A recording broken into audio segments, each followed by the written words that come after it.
अभिभाषणावर या ठिकाणी समर्थन करण्याची संधी दिली। माननीय महामहिम राज्यपाल महोदयांनी कालच्या त्यांच्या भाषणामध्ये जी भूमिका मांडली, महाराष्ट्र राज्याचे मुख्यमंत्री देवेंद्रजी फडणवीस साहेब व महायुती सरकारच्या नेतृत्वात हे महाराष्ट्र राज्य कशा पद्धतीने प्रगती करतोय या विकास कामांचा आरसा त्यांनी संपूर्ण महाराष्ट्राच्या समोर मांडला। मी सुद्धा या सगळ्या प्रगतीचा माझ्या सोलापूर शहराच्या बाबतीत एक साक्षीदार आहे। सोलापूर शहराच्या अनेक वर्षापासून रखडलेले असलेले अनेक प्रश्न मागच्या एक वर्षभरात जवळपास मार्गी लागलेले ते पूर्ण होताना आम्ही सर्वजण पाहतोय। सोलापूर शहराची विमानसेवा सुरू करणं असेल, मग ती विमानसेवा मुंबई इंदोर या ठिकाणी या सरकारच्या वतीने सुरू करण्यात आलेली आहे आणि मला खात्री आहे की येणाऱ्या काळात ही विमानसेवा तिरुपती, बेंगलोर, हैदराबाद या ठिकाणी सुद्धा सुरू होईल। अनेक वर्ष आम्हा सोलापूरकरांच्या अपेक्षित असलेले जे सोलापूरचं IT पार्क आहे त्याला सुद्धा या सरकारने मंजुरी दिली आणि फक्त मंजुरीच न देता तर त्याला त्या IT पार्कची जागा हस्तांतरित करण्याचं काम सुद्धा या सरकारच्या माध्यमातून झालेलं आहे। जो अनेक वर्ष सोलापूर शहराचा विकास रखडला होता तो खऱ्या अर्थाने आता कुठेतरी पूर्ण होताना आम्ही पाहतोय।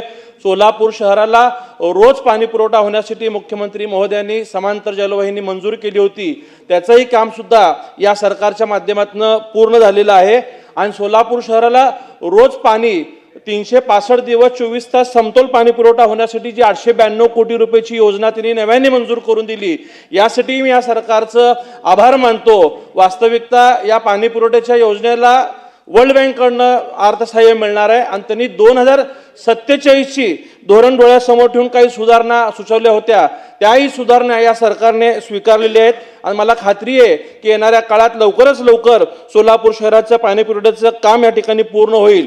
माझ्या मतदारसंघातील अक्कलकोट रोड MIDC येथील मूलभूत सुविधा म्हणजे जसे की रस्ते मागच्या 40 वर्षापासून त्या ठिकाणी होत नव्हते, अत्यंत दुरावस्था असलेल्या ह्या रस्त्याला या महाराष्ट्र सरकारने विशेषतः मुख्यमंत्री देवेंद्र फडणवीस साहेबांनी एकाच वेळी जवळपास 56 कोटी रुपयाची मंजुरी त्या ठिकाणी दिलेली आहे।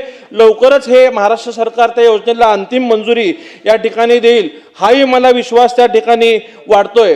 मी आपल्या माध्यमातून अध्यक्ष महोदय या सरकारला विनंती करतोय की सोलापूर शहराचं जे अभियांत्रिकी विद्यालय ते जवळपास 60 वर्षापासून विषय रखडलेला आहे। आम्हाला मंजूर झालेलं अभियांत्रिकी महाविद्यालय अन्य शहरात वळवण्यात आलेलं होतं, परंतु तत्कालीन पालकमंत्री चंद्रकांत पाटील जे आताचे उच्च तंत्र शिक्षण मंत्री आहेत त्यांनी सोलापूरला इंजिनिअरिंग कॉलेजला मंजुरी दिलेली आहे। मी स्वतः मुख्यमंत्री देवेंद्र फडणवीस साहेबांकडे मागच्या वर्षी मागणी केली होती की आमचं जे तंत्रनिकेतन